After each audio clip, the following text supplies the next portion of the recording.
Good morning, everyone. Welcome to Tri-State Trails Spring Quarterly Meeting. My name is Wade Johnston. I'm the Director of Tri-State Trails at Green Umbrella. We have a nice agenda here today featuring two main topics. The first is Angie Schmitt, author of Right of Way, which is a book that was recently published. And then we have a presentation from the Ohio River Recreation Trail. So just as a little context for why we're talking about pedestrian deaths, this is something that Tri-State Trails has made a strategic decision recently. Typically we try to focus on the positive about things that are happening around the region as far as trails and bike infrastructure and pedestrian infrastructure. But in recent years, we have seen an increase in pedestrian fatalities and injuries. And, for us, we think it's important to draw attention to the problem as a way to really advance this work forward.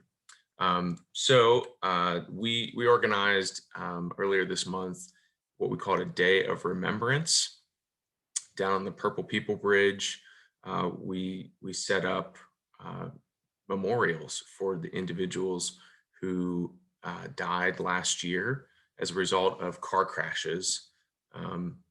So in the past several years, we've seen this increase really spiking in 2019, and we know 2020 was a bit of an anomaly year. But this is something that's happening on a regular basis, and it's because of the way that we design our streets. And there's a number of other factors that play into it, but ultimately that's a huge part of it. And one of the individuals that we had speak at this event, her name was Shauna Rodriguez. Her daughter was hit and killed in a car crash in 2018. While her daughter was crossing the street in front of West High on the west side. And that year, there were 13 kids that were hit while crossing the street in that school by cars. Just in the past month, leading up to this event, there was a cyclist that was hit and killed in Westwood. There were two 7-year-old girls crossing the street in Avondale that were hit. One of them died. And then just earlier this week, a girl was crossing the street in it was Sycamore Township, and she was killed. And it's easy to think that a handful of people every year. Last year it was 17 people. That's the cost of doing business, and I think that's the way that we often the media talks about this is this happened again. And then we read the headline and we move on. But these deaths are entirely preventable if we design our streets better, if we all follow the rules of the road. So it's on us to model good behavior, but it's also it's on us to call for change. So one of the things that we have done is we've launched a crash dashboard. If you go to our website, I'll put a link in the chat where you can view this. Actually, I think I have it up here. So we have these interactive tabs for the different types of fatalities that have happened and serious injuries. We have a tab that's all of the deaths that are vehicle and cyclist and pedestrian deaths. We have a tab for just pedestrians. We have a tab for just biking. We have a tab for people in vehicles. So I'll put this in the chat for you to peruse at your convenience. But really, we want to highlight that this is a problem, and we want to change it. Because at the end of the day, we feel like one death is too many. No one should have to fear for their life when they're crossing the street. No one should have to fear for their life when they're walking to school. No one should have to fear for their life when they're biking to work. So with that, I'm going to transition to our speaker, Angie Schmitt. Angie Schmitt is one of the country's best known writers on the topic of sustainable transportation. She was the longtime national editor at Streets Blog. She is the founder of the new firm 3MPH Planning and Consulting, a small Cleveland-based firm which focuses on pedestrian safety. Her book, Right of Way, Race, Class, and the Silent Epidemic of Pedestrian Deaths in America was published in August by Island Press. So with that, I'm going to stop sharing my screen and I will let Angie share hers. I'm still muted. Hi everyone, thanks for having me. I'm going to start sharing my screen and get going with this presentation. So like Wade mentioned in that nice introduction, my book was published in August and I've been traveling around the country giving presentations about it. Since then, I did 2 in Knoxville yesterday. So when I give my sort of elevator pitch about this book, I say it's about the pedestrian safety crisis in the United States. So in this presentation, I'm going to explain what that is, why it's happening, and what we can do about it, and why we haven't done it already, I think. So just a quick overview. I'm going to talk a little bit about the history of the issue, then who is getting killed, where they're getting killed, and then there's a section about cars. I just want to warn you because there's some things going on in the auto industry that are impacting this problem. And then finally, at the end, I'll talk about solutions. Okay, so just to start off, and again, a little bit about the history of the issue. This is a picture of Cleveland, where I live. Euclid Avenue is sort of like the main street in our downtown, and this is what this city looked like in 1930. Just real quickly, I wanted to point out a couple things about this image. You can see that there are already in 1930 some cars on the roads, but at this time in the city's history, it was still primarily a pedestrian and streetcar oriented transportation system. So you can see one thing I want you to notice is just how many pedestrians are out. The sidewalks are sort of teeming with people. It's a change from the way things are now a little bit. And then the other thing I want to point out is at this time, there was no crosswalks. Pedestrians had sort of free roam over the streets, and you can see how relaxed people look at that time crossing the street. So during that period, before the height of the auto industry, which takes place a few years later, streets and cities they had a lot of different uses, social uses. They were a place where children played. For example, merchants would sell things from carts, but that changed really quickly in this era. And there was a guy named Peter Norton who wrote an interesting book about this. He's a historian at the University of Virginia. And he wrote an interesting book about the politics of this era. And he says that rather than it being this American love affair with the automobile and this really frictionless adoption, there was actually a lot of controversy about this. When cars started flooding into cities, especially after the invention of the Model T Ford made it more affordable, a lot of people started getting killed right away. And people were kind of horrified about that. And disproportionately, they were children that were being killed in major cities. And at the time, the people who owned cars were primarily wealthier people, primarily wealthier men.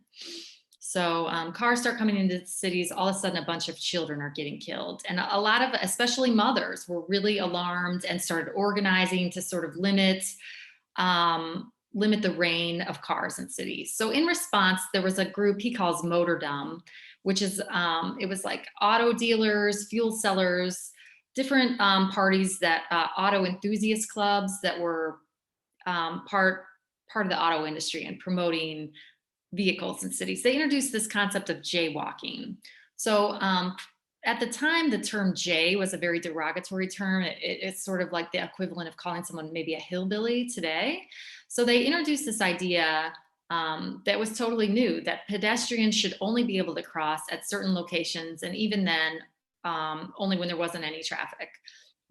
And they implied that the one thing that was really effective about this is they implied that when someone was struck, the pedestrian should be considered at fault. Prior to that, when someone was struck and killed in a city, there was almost a reflexive tendency to blame the driver. And the news media would sometimes call the driver who killed someone a murderer, that type of language. So totally different from the way we think about it now. Anyway, this campaign was very effective. They used this as a piece of propaganda that they used that he points out in his book that was actually distributed in Cincinnati in 1952 by, they had Boy Scout troops just hand these to people. So anyway, this campaign was very effective, as we all know. It really changed the way we think about what streets are for and who they're for. And so here's an image. This is Cleveland in 1946, so 16 years after that first photo. And this is actually a different street, but it's also downtown. And you can see sort of the difference. Now you don't see any people on the sidewalks at all. The entire right of way is for cars. It's just a place for machines. So what's happened, and this is, I'm using Cleveland as an example, but again, this is a national thing. Pedestrians have become very marginalized. So back to this idea of the pedestrian safety crisis. This is what I'm talking about when I use that term. In the past 10 years, we've had about a 50% increase in pedestrian deaths. And that's actually very unusual in traffic safety, generally since the 1970s, since we did things like introduced seatbelts and anti-lock brakes, we see traffic deaths decline roughly over time. So to have a big reversal like this is unusual. And we haven't seen the same pattern for drivers and passengers. And we haven't seen the same pattern in some of our peer nations either, in like Canada or the UK. So I think that there's a little bit about who is getting killed. So I think like in the media, there's often some sort of harmful stereotypes or tropes about who gets killed walking. And I think like in a lot of people's minds, sort of, they think it might be this kind of guy on the left. And he's like a very wired millennial and he's crossing the street, maybe in like a major city, like a DC or a New York. And I think that the reason that comes up is because I think that's what a lot of people who are more privileged sort of media types might see anecdotally on their drive to work. So that's the way to think about it. But the reality of who is getting killed is really much more like this guy on the right, who's maybe a lower income person who's just kind of sprinting across this really wide suburban arterial that doesn't have a crosswalk at that location. So this problem is a little bit like Corona, where you would think everyone would be impacted evenly. But when we get into the data, some of this inequality we have in our society starts to show up. And similar to Corona, that we see these kind of racial disparities. So this is from Smart Growth America, this chart, but it shows that Black people are about twice as likely to be killed while walking, and Hispanic folks are also at increased risk, and then Native folks are really high risk, almost 5 times as likely to be killed this way. But people from other groups that are marginalized, we see this sort of almost across the board. Another group that's really at risk is older people. People's risk to be killed while they're walking starts to increase when they're as young as 50. And by the time they're 75 or older, they're about twice as likely to die this way. And I think some of the reasons are pretty intuitive. Older people move a little bit more slowly a lot of times, and they may have a more difficult time recovering from a major injury. But a couple things about this. I think number one, this is not a group we've done a very good job planning for, especially for people who walk. And B, this is a very fast growing demographic group. The United States population is aging. Right now, about almost 1 in 4 people are 65 and above. And over the next few decades, it's going to rise to about 1 in 3, they predict. So as early as about a decade ago, groups like the CDC predicted that pedestrian deaths would rise as the American population aged. Okay, so I want to talk a little bit about where people are killed, because this is a problem also that has a strong geographic component. So this is produced by Transportation for America, this map, and it shows The most dangerous states here in purple and the safest here in green. So does anyone want to take sort of a guess about what's happening here? I don't know if people have the ability to unmute themselves, but it's a pretty small group. So I thought I'd offer.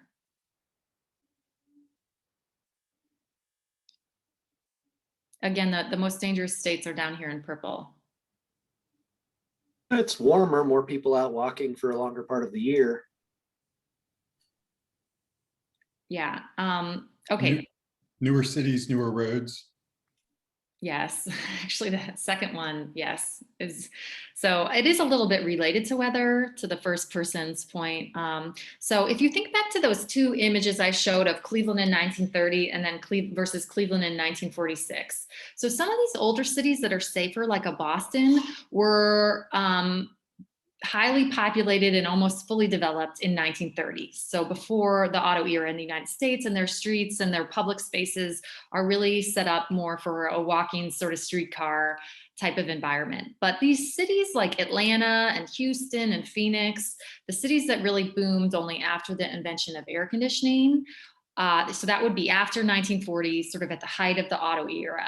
That's when, the auto era, when I use that term, sort of continues to this day. Maybe you could say in the last 10 years, there's a little movement away from that. So these are places that have much wider roads, much more suburban sort of design typically. And so the environments are more hostile to pedestrians. And one thing to add about that is, again, we have this demographic trend.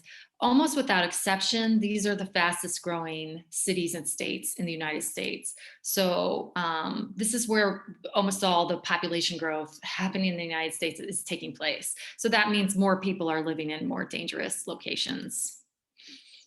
There's also some trends at the municipal level, and I'm using Cleveland as an example here, but this is a national trend also. So this is a map of racial segregation in Cleveland, and it shows where Black people live, concentrations of where Black people live in green, and then white people, segregated white areas over here in orange. So this is 1990. We don't have the latest census yet, but I just want to show sort of the trend that's happening. So if we go ahead 20 years to 2010, and again, I think that this trend would be even more pronounced if we had the latest data. You see that Cleveland is still very segregated, but we are getting a lot more diverse in some of these suburban areas. So not only are suburban areas becoming more racially diverse, they're becoming more economically diverse. We have this phenomenon called the suburbanization of poverty. And now about half of the people living in poverty live in the suburbs. So what that means is we have more people out in locations, again, that weren't designed sort of with pedestrians in mind. These suburban areas designed around the car that maybe boomed later, again, in the auto era in the 50s and the 60s. Or later, you now have people sort of out there that may be trying to rely on the bus or walking. So again, more people in more dangerous sort of places. So, and again, this is an issue that relates to inequality and a little bit to racism. So if you look here, you can see our racial segregation patterns in Cleveland. Now here is a map of our most dangerous road segments. And I just want to point out how sort of closely they align with neighborhoods of color. Again, that's not unusual. We see that very frequently in cities. So I want to use Portland as an example now, sort of to switch gears. I'm going to talk about this a little bit more. This is a map they produced in Portland that shows all the traffic deaths that took place over a 2-year period. And you can see they used the names of the victims to sort of humanize the problem, which I think is a nice touch. But as you can see in this map, the deaths are not occurring sort of in a random pattern. There's something happening pretty clearly over here on the right side of the map. So it has to do to some extent with inequality in the safety infrastructure we're providing for different neighborhoods. So in Portland, there's this big socioeconomic dividing line. East 82nd Street, which is right here on the map. And everything east of 82nd Street is called East Portland. And the important thing to know about East Portland, for the purposes of this presentation, is that it's more diverse and lower income than the rest of the city. So you can see this map shows the 30 highest crash intersections with these little circles. 28 out of 30 are in East Portland. And so about 50% of traffic deaths in the city of Portland occur in East Portland, even though only about a quarter of the population lives there. So the people who live in East Portland are about twice as likely to be killed this way. Just to elaborate a little bit about how I think some of this racism or cultural insensitivity sort of plays out with our infrastructure. This is an example I use in my book, and it's based on some research that was done at the University of Minnesota, looking at transportation issues on reservations and tribal lands in the state. And so this shows sort of, I think, is a good example of infrastructure inequality. This road, on one side of this picture, we have a food cellar. And on the other side, we have a tribal service center. So obviously there's a lot of foot traffic taking place here, but very, very dangerous conditions, no sidewalks, no crosswalks, no lights, and then we're dealing with high-speed rural traffic. So these researchers, they went to these tribal lands across Minnesota, and they interviewed the residents, and they asked them what their top transportation concerns were. And the number one concern was pedestrian safety. Some of these reservations function a little bit like traditional villages where there's a good amount of walking, but they're in these rural locations where there isn't much in the way of pedestrian infrastructure. But there seemed to be like a real disconnect between sort of the local knowledge and the institutional actors. So they also interviewed the state DOT officials, and among that group, they almost never brought up pedestrian safety. And even when they were pressed about it, they sort of reverted to behavioral explanations that were sort of victim blamey, like they would bring up drunk walking. So I just think it's a good example, and it shows, I think a lot of our authorities and decision makers, aren't representative enough of the communities that they serve, and B, as well, aren't sort of learning enough and listening enough to the communities about what their actual needs are. Okay, so just to reiterate, because like I warned you, I want to talk a little bit about cars now, but we have a population that's a little bit more vulnerable because they're older, and we also have a population that's for certain reasons, it tends to be living in areas that are a little more dangerous, like in the Sun Belt or out in the suburbs. And then we have this third trend taking place where we've had this big change in our vehicle mix in the United States. So if we look back to about 2010, when we're coming out of the last recession, about 3/4 of new cars sold were sedans, like a Honda Civic, sort of, that class of car. But there's, over the last decade, there was this enormous reversal and a huge growth in SUVs. And we also saw some growth in pickup truck sales. And now for the latest model year, about 3/4 of new cars sold were either SUVs or pickups. So just, real quickly, you can see we're sort of trading this car here on the right for this car here on the left. And these are cars that actually have, they have very similar seating capacity. Maybe this white car has a little more cargo room, but just notice how much bigger the white car is. So it turns out that has a big impact on pedestrian safety. And I'm using myself here for scale. I'm about a 5'6" woman.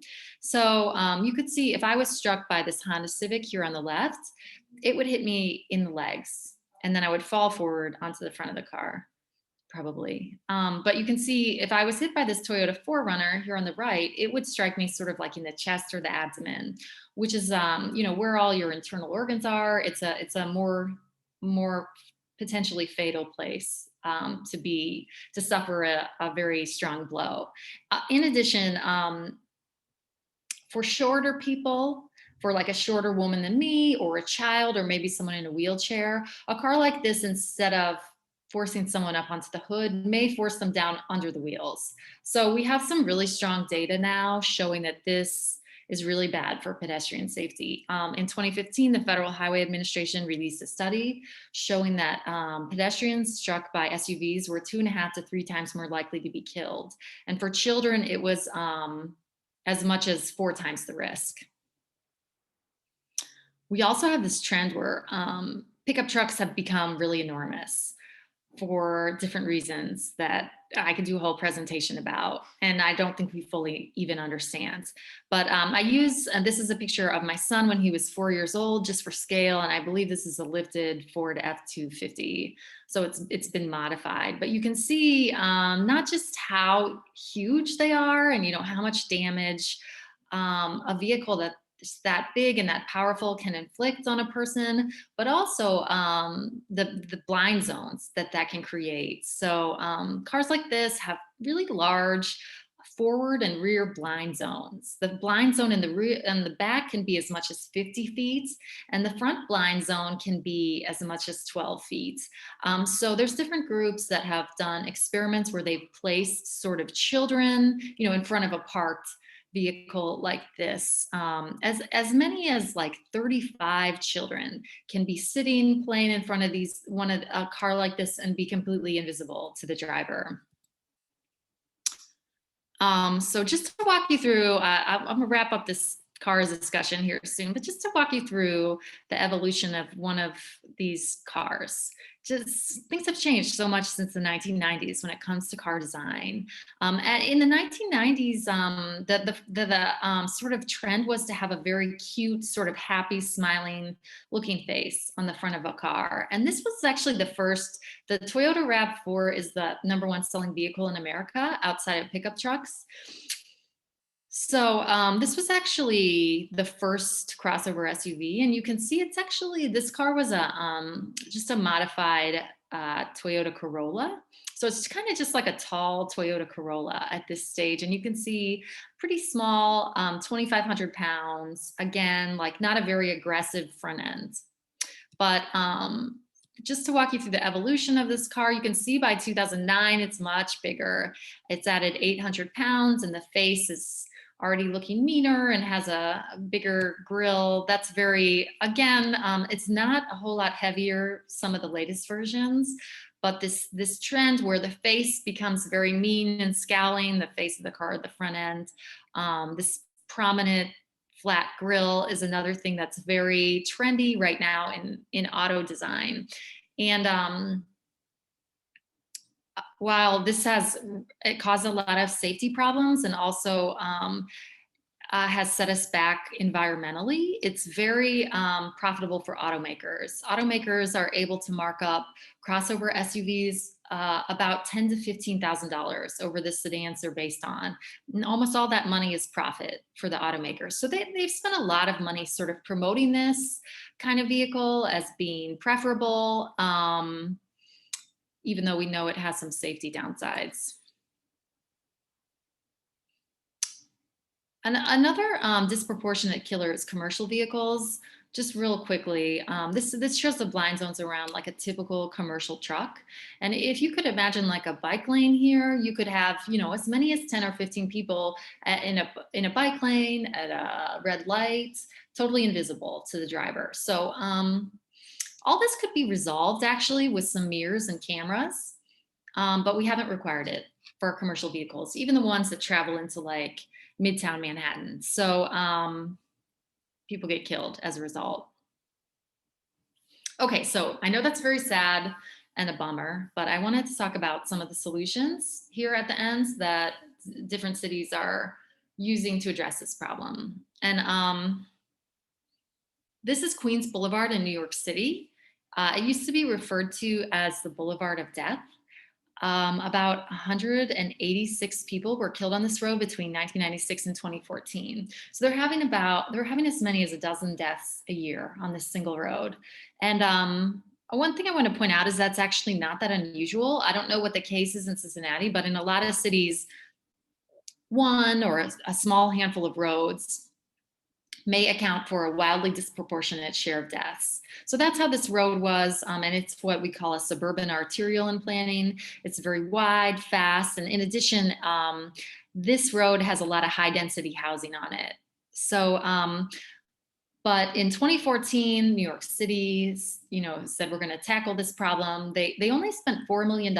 They did this road diet here, where they just used paint and bollards, very cheap materials, and they painted a sidewalk on this road over here, and they painted a bike lane. And after they did that, traffic deaths sort of fell off a cliff. They went from having as many as a dozen deaths a year to having none for several years. And then a couple years there have been one traffic death, but enormous improvement for just a little bit of money.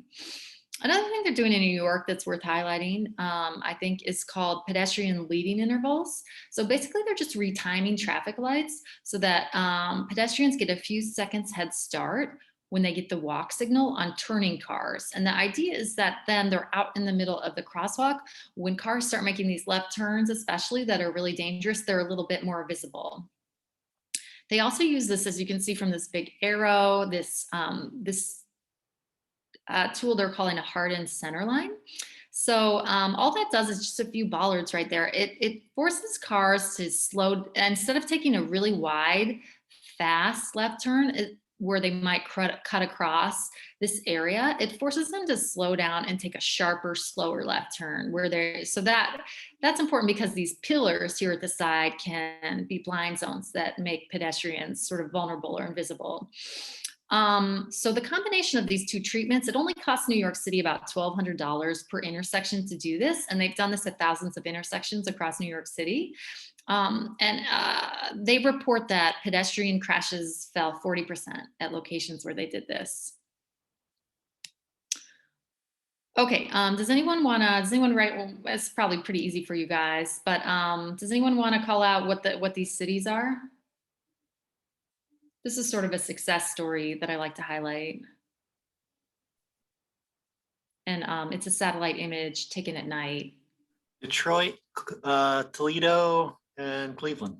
Right, yeah. Well, I travel all around the country, so I ask people. I know you guys are pretty close, so. But yes, absolutely right. Detroit here, Toledo here, Cleveland. And one thing to notice about Detroit in this image is notice how it looks bluer than Cleveland does down here, which is an oranger hue at night. So that's a big success story. If we go back about a decade in Detroit, they're emerging sort of from bankruptcy. They did a survey and they found out that about 40% of their streetlights were broken. They weren't functioning for some reason. So they decided to do something about it, and they working with the state, they issued $186 million in bonds. And between 2014 and 2016, they got all their streetlights working and they converted them to LED. So that's why they looked blue compared to Cleveland in that photo. So I just want to talk about pedestrian. About 75% of pedestrian deaths happen at night. So street lighting is a big issue, and I think it's sort of underappreciated in planning. And I think that goes back a little bit to the privilege of some of the people in government, again, in media and other fields. Like, I think people who are from, wealthier communities can just sort of take for granted that their streetlights will be functioning, but that's not always the case for everyone. So between 2014 and 2016, Detroit repaired all its streetlights, and you can see what happens here with pedestrian deaths when that gets done. They're down 35% over 2 years when that project is completed. So, and that's in the context of a big increase happening everywhere else. The streetlights, I should point out that was not even the point of this project. It was more about personal safety from crime. But this was just an added benefit, the improvements to pedestrian safety. So I know this graph is a little hard to see, but this, just so you know, this blue here at the top shows deaths that occur in dark, unlighted conditions. And around this era, they're having about 20, 25, 26 pedestrian deaths a year happening in dark, unlighted conditions. Once this project is complete, that drops to, those are almost eliminated. It drops to 1. Here's another cool thing I think Detroit's doing. Very inexpensive way to sort of manage speed. They're adding 40, at least they've claimed they're going to add 4,500 speed humps in 2021. Only less than $12 million that that effort. So controlling speed is very important for traffic safety overall. If we look here at this graph, you can see that if someone is struck at 40 miles per hour, especially if they're an older person, they're very likely to be killed. But if we can lower the speed just even a few miles per hour, if we could lower the speed 10 miles per hour, we get into the range where most people are surviving. And if we can get it in the 20 to 25 mile per hour range, we can really, really minimize the number of people who are killed or seriously injured. So that speed management is really, really important. So I'm wrapping up here, but I'd like to end with this image. It shows, this is a pedestrian refuge island, which I think probably everyone has seen. This is not a real sort of sexy treatment, I don't think. The Federal Highway Administration recommends these, says they reduce pedestrian crashes about 35%. It's nice. It gives people a place to wait if they have to cross the road, if they move a little slower. In this case, if they use a wheelchair, it's nice and accessible. We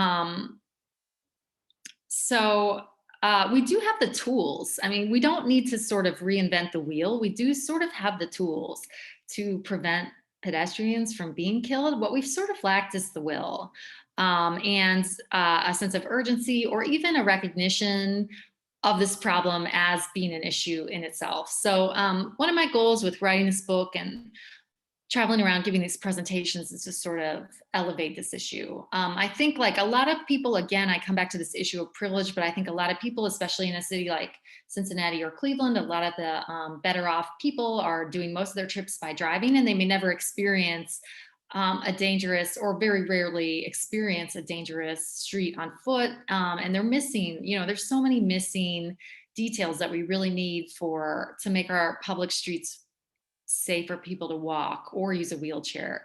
Things like curb ramps, things like this pedestrian islands, things like street lighting, dignified waiting environments at bus shelters, all those kind of things. So I think that we need a real shift sort of in our values to protecting everyone rather than just trying to speed traffic. And I know I'm sort of preaching to the choir here, but I do appreciate you guys taking the time. And if you do want to check out my book, you can just real quickly, a plug, you can get it through the publisher, Island Press. And if you want a discount code, you can get one using my last name, Schmitt. And with that, I think Wade wanted to do a few questions before we move on to the next speaker. Thank you so much, Angie. That was really informative. We definitely have some time for some questions. If anyone has one, you can either put it in the chat, or you can unmute yourself and ask your question.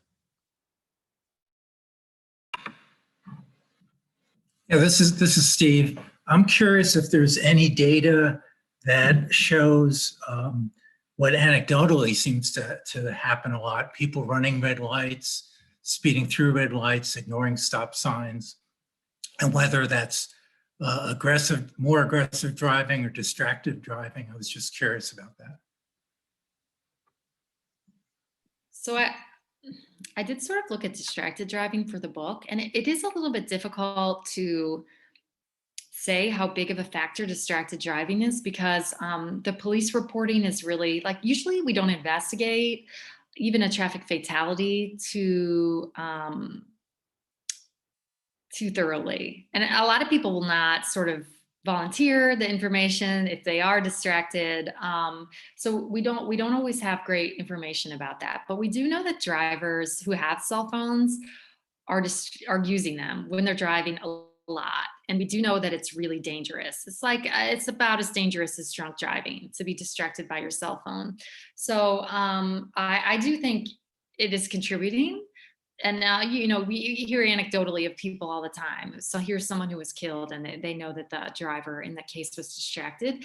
But one thing I would say is there's nothing like there's nothing sort of inevitable about that, because in some of our peer countries, again, where they have just as wide of cell phone adoption, smartphone adoption, like the UK and Canada, they haven't seen the same sort of trend with pedestrian deaths.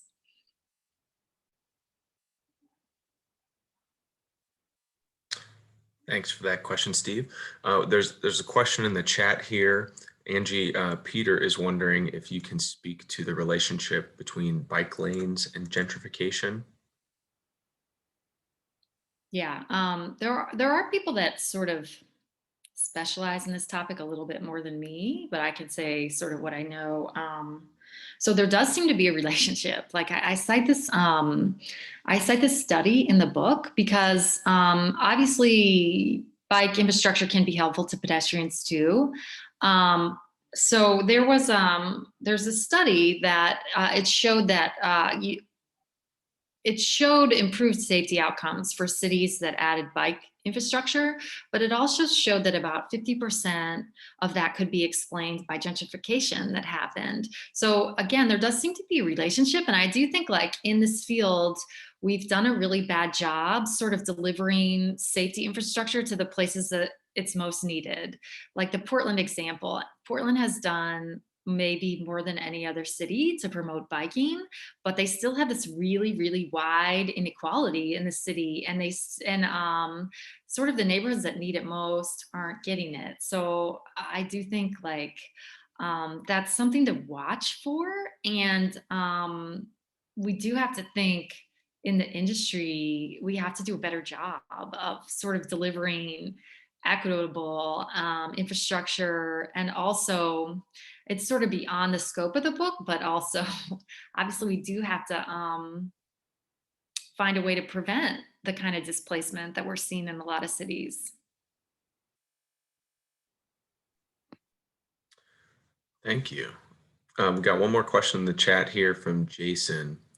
Jason said he was in auto design in the past, and much of the verticalness and height of the front end of cars are new regulations that are supposedly for pedestrian safety, especially in Europe. Aside from weight and speed and overall height of SUVs and trucks, how are those design requirements going in the wrong direction? So I think like that there is like within the auto industry, I hear this a lot that like, oh, the safety regulations make cars heavier or bigger. So I don't want to be totally dismissive of that. Like I think there's some truth to it probably, but like there's nobody forcing Ford to build a Ford F-250 for pedestrian safety. They don't even sell those in Europe really. I mean, there's not really much of a market for vehicles that big outside of North America. I don't think they just don't have that in Western Europe.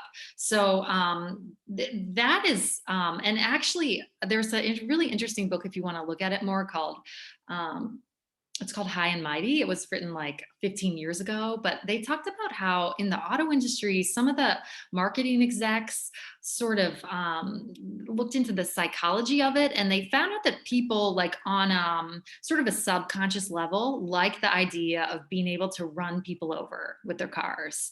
And the auto industry is really sort of has tapped into that. And you have seen now like a rising number of vehicular attacks like against protesters and that kind of thing. So it's very messed up to the extent that like the European pedestrian, in Europe, they regulate cars for pedestrian safety. And in the United States, we don't yet. Hopefully we'll see some progress on that. But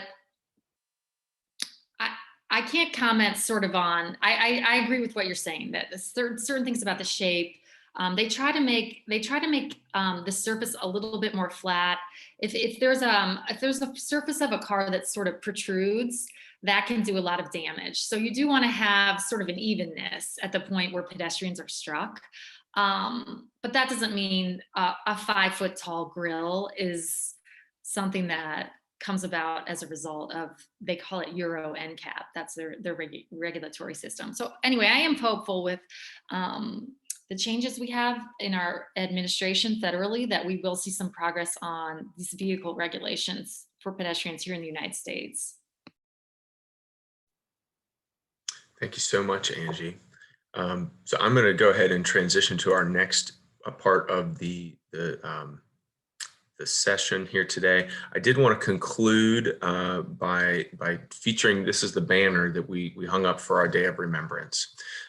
So while you know, the vastness of the problem that Angie has described it's going to cost a lot of money to fix, and many years, you know, probably billions of dollars, even locally, and you know, that's a long-term game.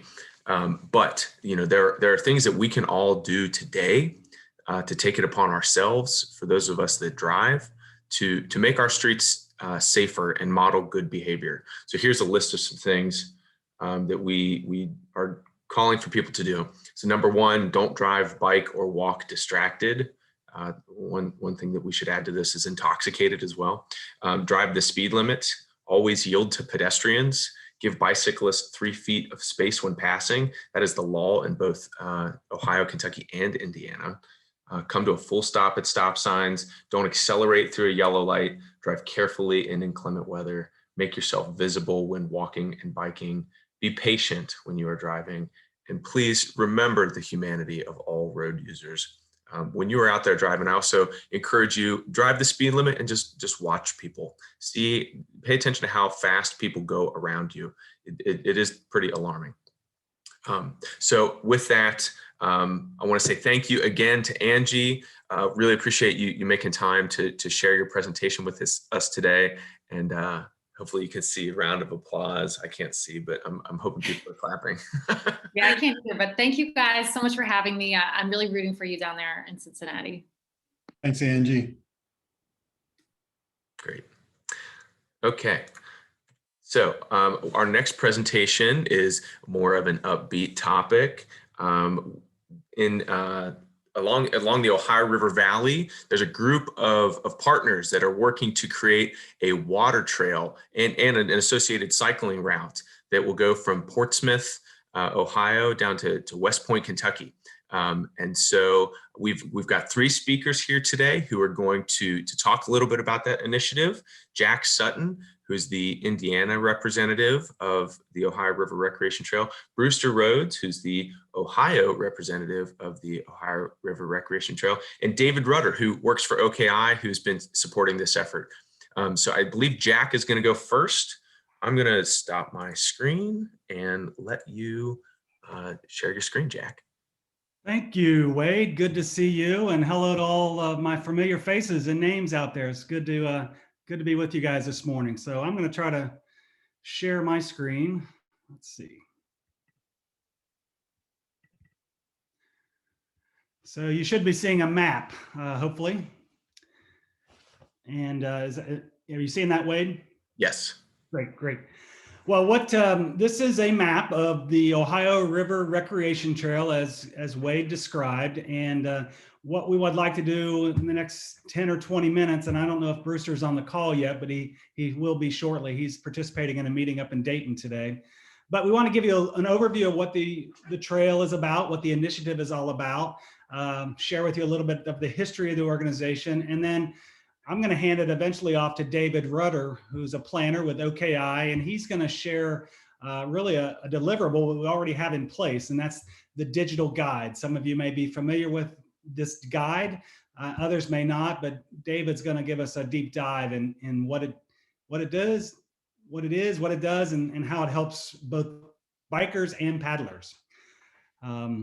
So again, the Ohio River Recreation Trail has been around for a few years, but really the concept has been around for a couple decades. Many of us remember the Ohio River Trail concept, Maysville to Madison. And I would say this is very much an extension of that concept that kind of came out of a group of individuals back in the late 90s, early 2000s.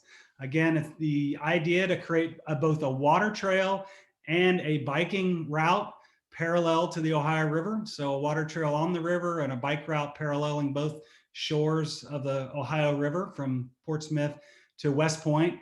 And we've even had conversations that at someday in the future, that might extend all the way up to Pittsburgh and as far down to Cairo, Illinois. We are essentially an all volunteer organization. I'm serving as a co-chair along with Brewster Rhodes and a gentleman named David Wicks, who is a professor out of the University of Louisville.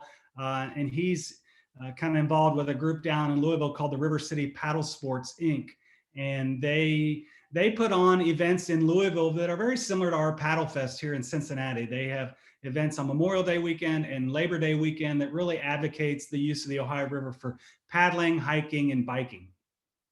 So between the three of us, we've recruited really a wide range of folks that are involved. We have a steering committee that's roughly around 20 people. And then we have partners that have signed up. And so if you go to this website, I'm on the website, ohioriverrecreation.org.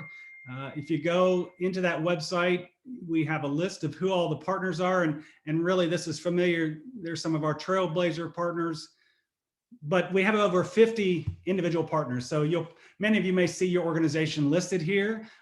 If you'd like to become a partner with us, it's easily done. You just get on the web page and you kind of click on Be a Partner button, and you too can help us with this initiative. The goal, ultimately, we've identified a number of key goals for the trail. And the ultimate goal would be, this might become a nationalized or a national water trail.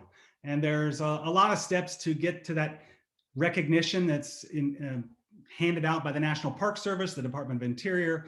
But really to get to that ultimate goal, it's really creating partnerships among the river towns and communities and advocacy groups and really building some momentum. And we're doing that in a number of different ways. We have a grant from the National Park Service Rivers, Trails, and Conservation Assistance Program. And many of you may remember, they helped Tri-State Trails put together the first regional trail plan back in 2014. And so we're working with Andrea Ireland and a gentleman named Russ Clark out of Mammoth Cave National Park, who has committed 2 years of their planning assistance. It's not really a cash grant, but it is a grant of professional support. And one project we have underway is what we call a River Town Review. And we are working with individual river towns up and down the river and basically providing a fresh set of eyes on those communities and helping them explore the ways to expand outdoor recreation within their river communities, the use of the Ohio River for paddling and biking in its nearby areas. So this round, we're actually in round two. Round one, we worked with New Richmond, Ohio, Carrollton, Kentucky, and Rising Sun, Indiana. And round two, we're working with Vevey, Indiana, Dearborn County, Indiana, and also Augusta, Kentucky. So over the course of the next 6 weeks, we'll be working with those communities, helping them really figure out ways they can maximize the benefits of this Ohio River Recreation Trail and get increased tourism, increased economic development. So with that, I don't know if Brewster's been able to log on yet. Why don't I hand it over to David Rudder. David, if you could share your screen, I'll unshare mine. Brewster is on. Oh, Brewster's on, okay. Brew, you want to jump in before we hand it off to David? Well, sure. Just very briefly, I'm sorry. I'm up at the Great Miami Riverway Summit here in Hamilton, which is a wonderful event and a great model for what we're trying to do with the Ohio River Recreation Trail. But Wade, thanks so much for the opportunity to just briefly share what we're up to. And we owe so much, frankly, to Tri-State Trails for us developing this concept.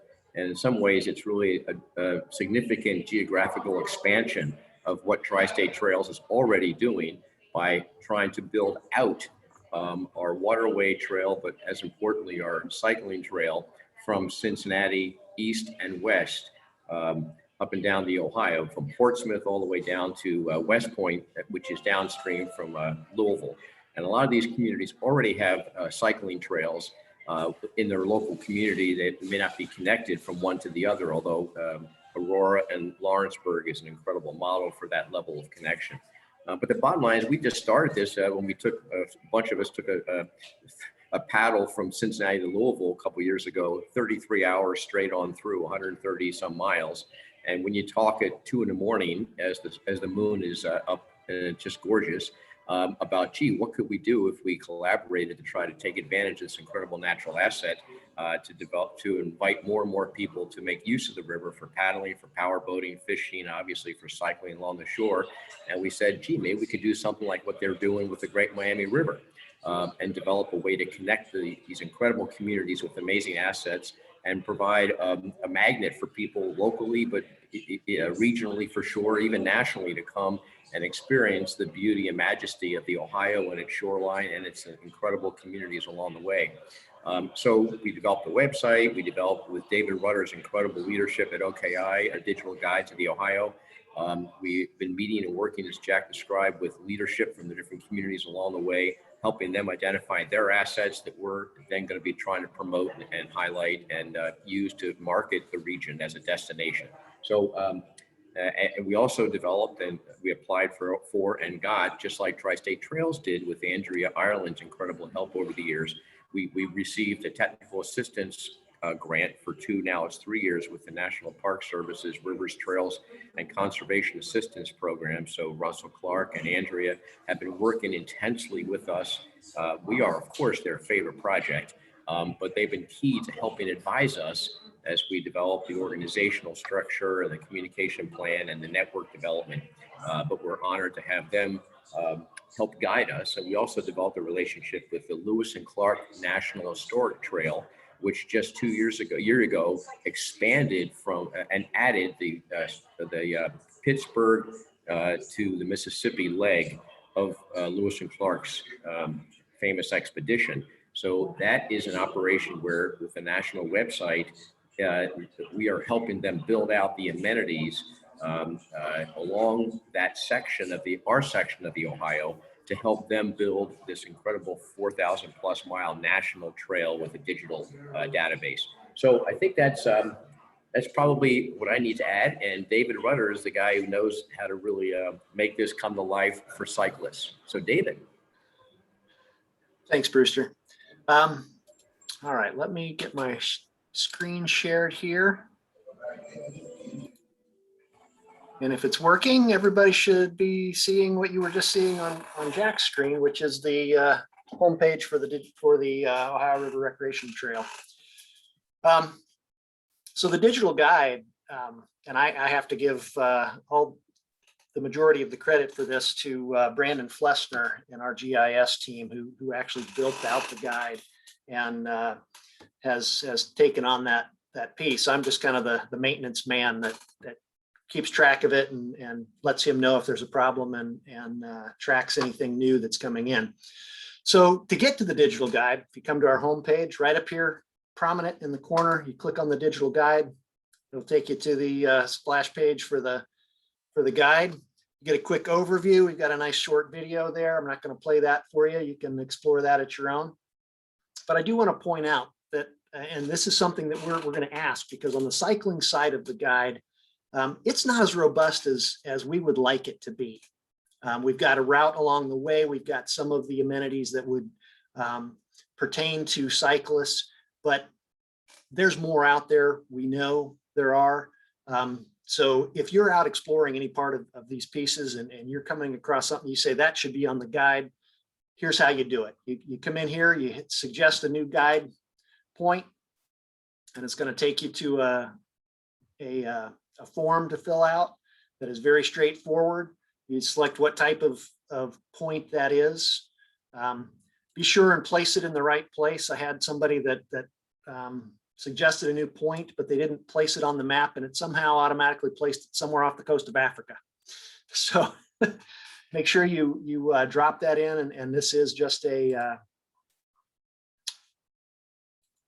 you can zoom in and well, I can't do it with my scroll button, but zoom in and drop the point wherever you need it. Name, address, city, which state it's in, zip code, phone number, contact information, that as much as you can fill within there, and making the determination, is this for a bike or a boat user? So I'll show you in a second when you get into the guide.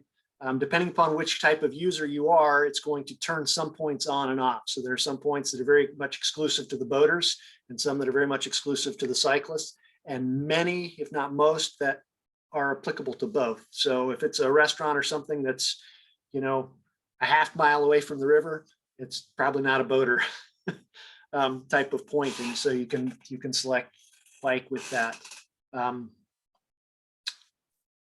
Short description, if you've got an image of it, unload that up. And then lastly, we just like to have your name as a part of that, to be able to if we need to reach out and contact who you are. So that's how you add a new point. Whoop, hold on here, we're gonna drop that out. So once you are then ready to go into the guide and never mind that. Select your user, bike or boat. We're going to go in as a bike. On that paddle, that straight through paddle that we had, one of our participants was a lawyer, and she was very clear from the very beginning. We've got to have a statement on there that says, hey, it's a dangerous thing. We're going to give you the best information we have, but we can't stand by it, and you're on your own. In essence, you get hurt, it's your fault. So depending upon the type of user you are, you're going to get an icon if your location services are turned on. So this is a web-based system. It's not an app that you're downloading. So you will want to make sure that your browser, if you're using it on your phone, has location services turned on for the browser, and it will zoom you to that location with that. So I'm out here in Anderson Township, so that's why it's doing there. I'm going to turn location services off. If you don't have location turned on, it will automatically, it just defaults kind of to to putting Cincinnati in the middle of it, because Cincinnati is roughly the halfway point on the entire trail. And so you can see in green, we've got our bike routes pieces identified within here, starting in Portsmouth. The different types, we've got river crossings. This is a key thing, especially for those of us when we're doing land-based, to know when we can get to both sides of the river. If you want to explore both sides of the river, to know where you can do that. For boaters, it's also very important in helping to kind of know where I'm at and being able to tell somebody that piece as well. So again, we have the routes along both sides of the river where we have them. You can see in some areas you're going to get quite a ways away from the river. We did include, and we left it as both, any place there was an access point, because even as a cyclist, I know I'm a water person anyway. I like to be able to get down and interact and see the river. And so those access points are where a cyclist can do that safely and legally and easy without trespassing. So that's why all the access points are on there. To know which layers, so those amenities that are along there, you can turn these on and off. So if you're not interested in, I don't really care what lodging's along, I'm just doing a day ride, I don't need to know where the stores are, I'm not really concerned about marinas. The cautions are very much, the cautions that we have in here are boat oriented, I will say that. We do not have cautions in here for cyclists. So if you're out and you know that there is an area that is certainly something, a high priority caution that cyclists should be aware of, that would be something to give us in that recommend a new point. So turn those off, we'll turn that off. We've got our river communities, highlighting those historical sites, bike routes. And as a cyclist, I might want to know where those ferries are at. I'm not going to be too concerned about commercial marine activity zones, and I probably am not too concerned about the port facilities either.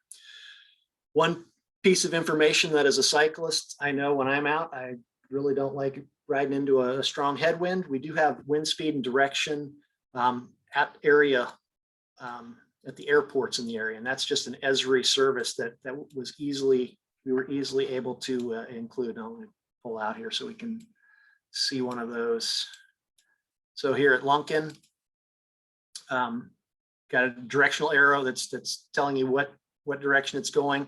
There's also within that the color of the arrow that will give you just a visual real quick. But if you click on the point, it'll tell you the wind direction in terms of the 360-degree compass, speeds, gusts, the temperature, relative humidity, dew point, just kind of that local weather piece. So it's a means of helping to see that.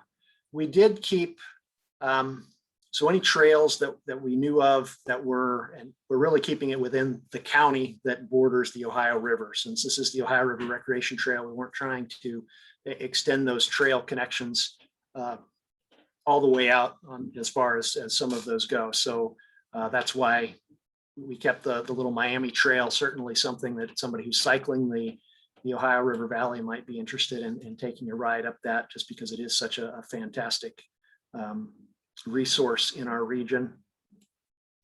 So having that route, and of course, anybody that has cycled or driven around, we know that on our northern Kentucky bend coming around here, that this is a tough area as a cyclist. If you want to stay on the Kentucky side, you've got some pretty steep, long climbs in order to get up over the ridge and back down along the river.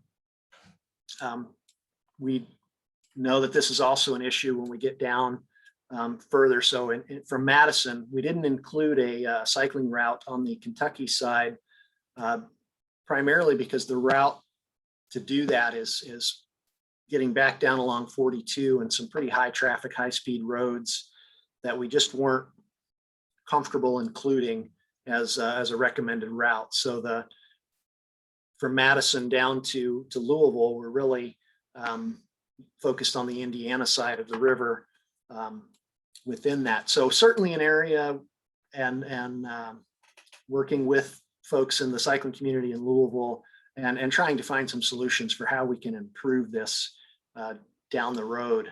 OKI as an agency, that's outside of our region.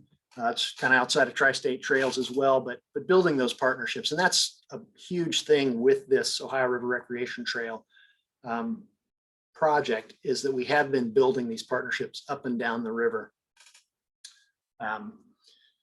So that's the cycling side of things. And as you can see, we don't have a lot of points that are out here. We included this section because this is a cycling route that the state of Kentucky identifies running across here.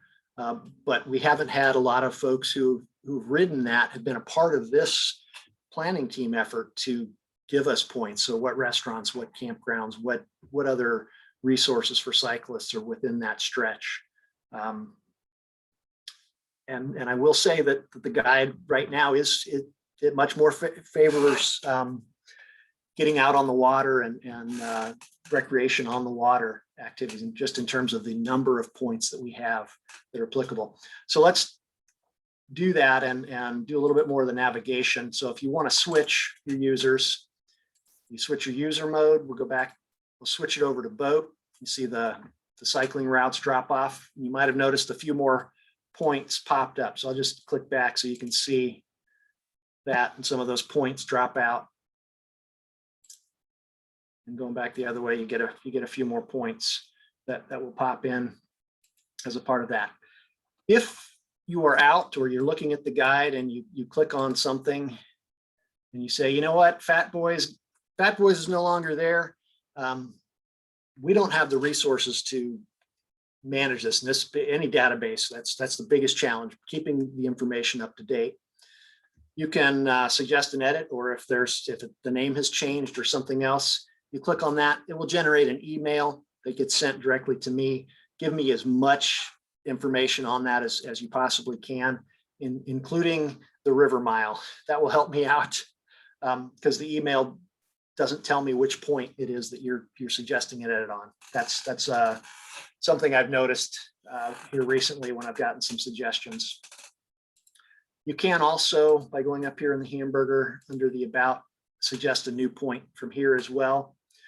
We also have in just some background information on what the different points are. You can change your base map to satellite topographic. As a cyclist, the topographic could be very helpful. You want to know what the river conditions are. That links to the weekly report from Orsenko, getting that overview map. So that's within that. But here's one of the big things, and one of the reasons that Mark Polisinski, our CEO, has been very supportive of OKI being involved in this, is the safety aspect that this guide helps, and especially on that boating side. If you have not ever paddled out on the Ohio River, maybe you've gone out with Paddle Fest. Paddle Fest is coming up. I'll put in a plug for Paddle Fest. Registration is open, and but at other times of, the great thing about that event is that there is no barge traffic. There's no motorboat traffic out on the river. The river's closed to motorized traffic for that event. But the river is also accessible to folks in paddlecraft and motorboats, of course, for most of the year, and knowing how to safely do that. So again, having the commercial marine activity zones, the port facilities kind of pop in, and I'm going to zoom into a little busier section. We'll get back into this downtown pool here. But this real-time commercial boat traffic. And I'm going to turn off, actually, I'm going to turn off some of these other points just to clear this up, so that you can see. So anywhere that you see, if it's a dot, that means that the barge or the boat is not moving in any direction. But if you've got a little arrow that points in the directions it's traveling, if you click on it, it'll tell you usually the name and its speed and heading and when that was last updated. And this updates, it's live, so it can update as much as every 30 seconds, or it might be 10, 15 minutes between that. But as a boater on the water, this is extremely helpful to knowing, is there somebody coming around the bend here? Is this a place, is this a time that crossing the river, if I'm in my kayak, is a good option? So that's been an extremely valuable piece that, as far as we're aware, no one else in the country has that type of information on a recreational guide. I mean, some of this data is available if you know where to go look and find it on shipping traffic. You want to monitor what's happening around the world. And then the other piece that we throw in here, the river mile markers. And Jack had talked about the hope, the dream, the vision to expand this all the way up to Pittsburgh and all the way down to Cairo. And we've begun doing some of those elements. So the river mile markers do, and right now you can only zoom out as far as as really the kind of the trail. You don't get out any further than that, but you can pull it all the way. And so we do have the river mile markers in there for the entire length of the river itself. And we are in talks and hoping within the next 6 months, we'll get this commercial boat traffic to be able to have that extended to the entire river. Building out the amenity points, that's something that the Ohio River Basin Alliance recreation team is working on and looking to secure funding to be able to do that. But that's kind of the vision for this guide down the road, and to include within that the cycling as well from Pittsburgh to Cairo. So this Ohio River Valley and corridor could truly become a national destination point for somebody that wants to explore the river, either by land or by water. So I think I've hit all the main points on this and the key features. And so if you've got any questions, now would be the time. I would just like to add and compliment David and his entire team there at OKI. OKI has been a wonderful partner with us. And again, they've dedicated some resources to create this and keep it going, keep it up and running. And I don't know, David, what are your activity rates on the website or hit counts? We're getting a fair amount of attention to this, aren't we? We are, and I should have gone back and looked. I had Brandon pull that a few weeks ago, and I should have had him pull that for today. I didn't think of that, so I apologize for that. But especially as it's warmer, we're getting several hundred hits a month with folks just checking it out. And as we're getting into the warmer months, people are getting out. I think we're going to see that spike again. If I could say, David, and Jack, one of the real benefits, of course, is that people well in advance of taking a trip can use this to plan from their own home, from their home office or whatever. A 2, 3, 4 day trip, power boaters, cyclists, paddlers, but also people in their cars who just want to, spend a couple of days away from home, staying in a bed and breakfast, B&B, whatever, and get out and explore and connect with these small river towns and understand and appreciate their architecture, their history, their local food culture, for example. So it's really, especially in this sort of gradual post-COVID period, it's a way for people to easily plan where to go and have a new experience within a short distance from their own homes, whether they're paddling, cycling, driving, or whatever, power boating. So it's a real wonderful tool, and hats off to OKI. In fact, I know you guys are going to get a national award for this amazing tool, which the Coast Guard, by the way, claims is the best in the country for safety. Well, one other piece that I do want to, that I didn't go into. So on the river communities, we've really been trying, as we're discussing with those communities, for them to truly make sure that these points, so when they click on it, that the user can click on it and get access to the further stuff that's within their community, because we can't pick up everything within the digital guide. That would just be an extremely heavy lift to try and do that. And so for those local communities, so that's the other ease in helping in planning. So you say, hey, what's in Lawrenceburg? You can click on their links within their website and go and get dive deeper within that as well. Great. Thank you guys so much. Wait, if I could just add one more real quick thing.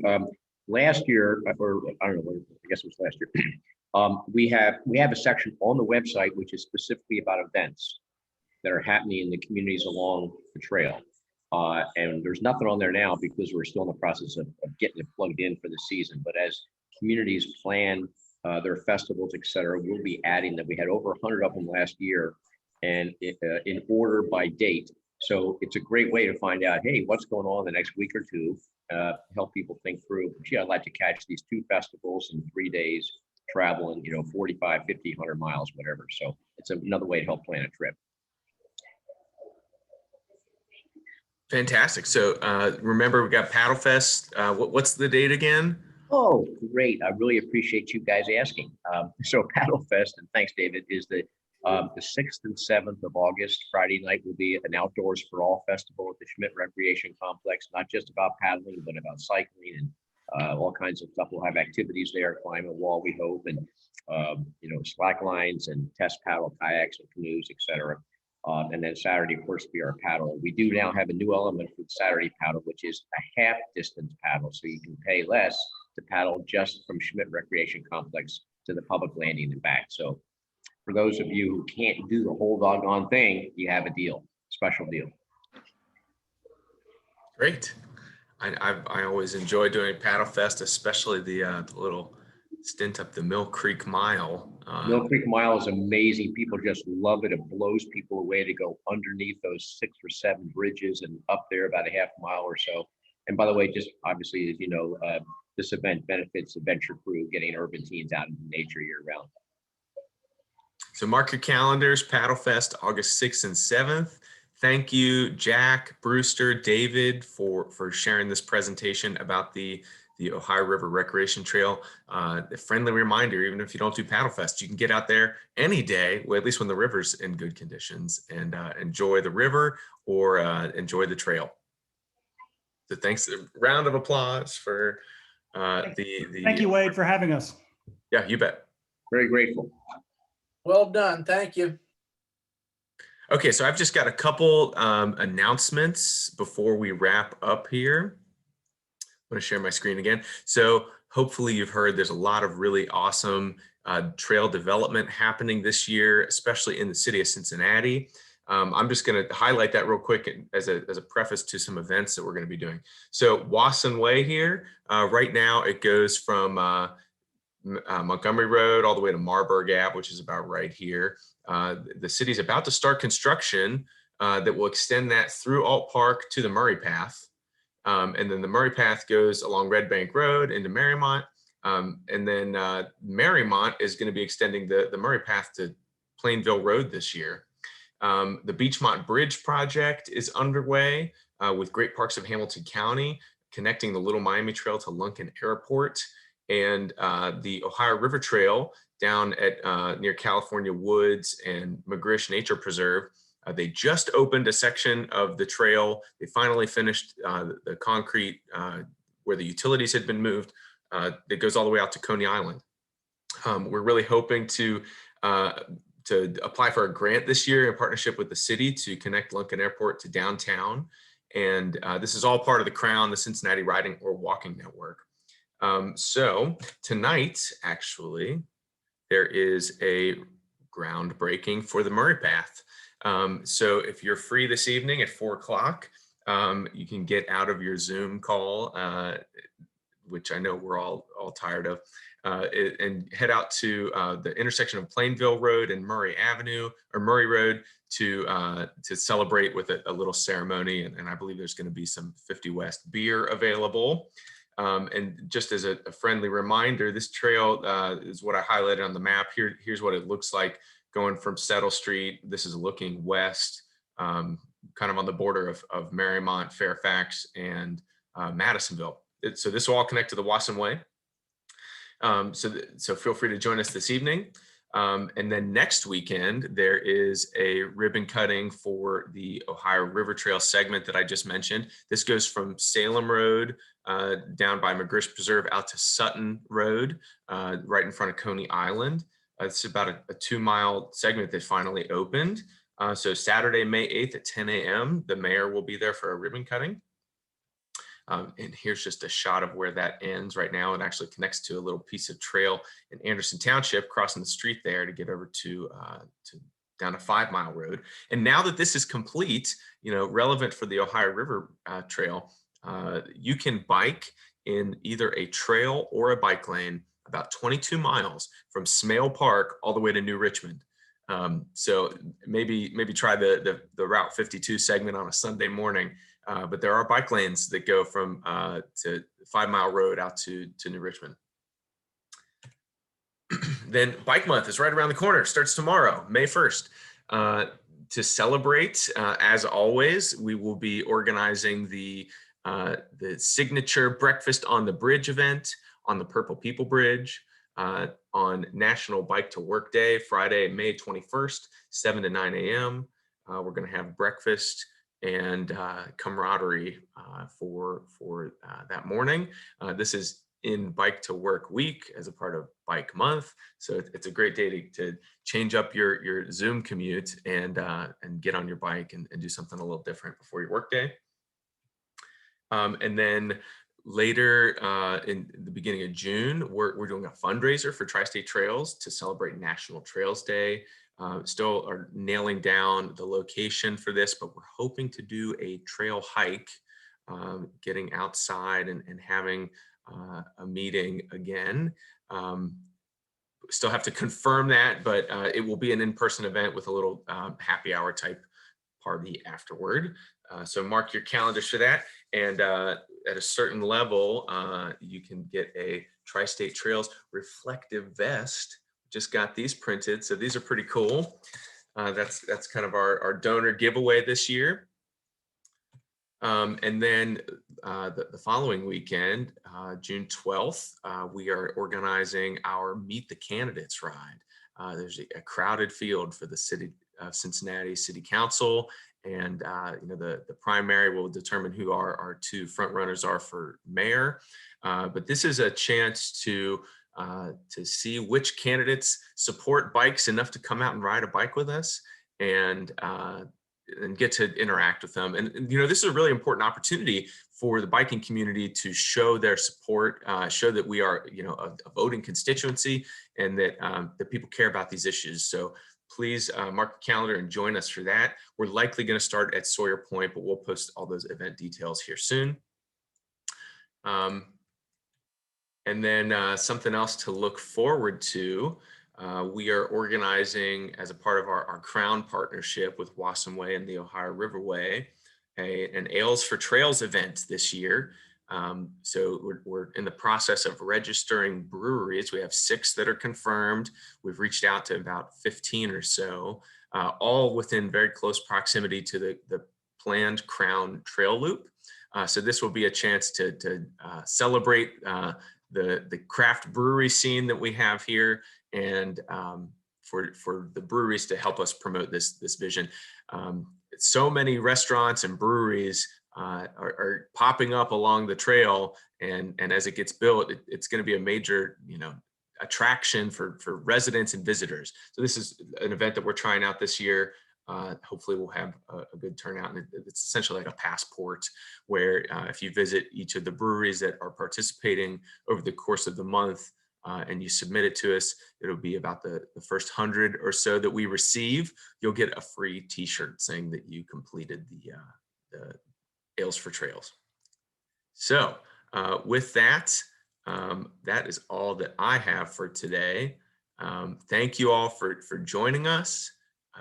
Enjoy this nice weather that we have today, and I hope to see you in the coming weeks at some of these events. Have a great weekend.